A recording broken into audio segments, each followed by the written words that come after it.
Welcome to our channel. Today we how to verify Wrike dashboards with custom widgets and filters step by step clearly. To verify Wrike dashboards with custom widgets and filters, begin by logging into your Wrike account. Navigate to the dashboard you wish to verify. Identify the custom widgets you have added to the dashboard. Click on each widget to examine its settings. Review the widget type and ensure it matches your intended data representation. Check the data source linked to each widget. Confirm that the correct folder or project is selected for the data.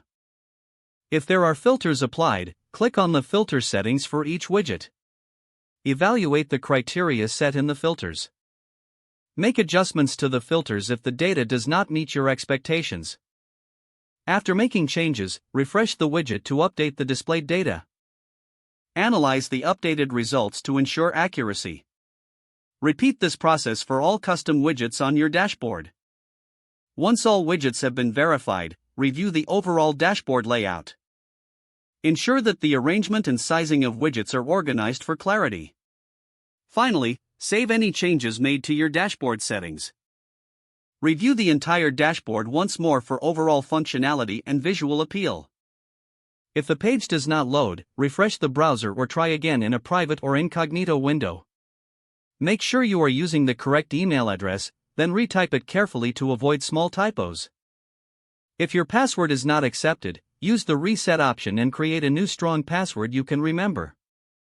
Check your spam folder for verification or security emails, then complete any requested confirmation steps. Enable two-factor authentication if available to improve account security and reduce unauthorized access risk. After signing in, review your profile details so your contact information and settings are accurate and current.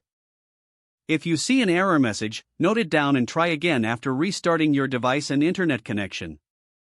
Log out when you finish, especially on shared devices, to keep your account and payment information secure. If the page does not load, refresh the browser or try again in a private or incognito window.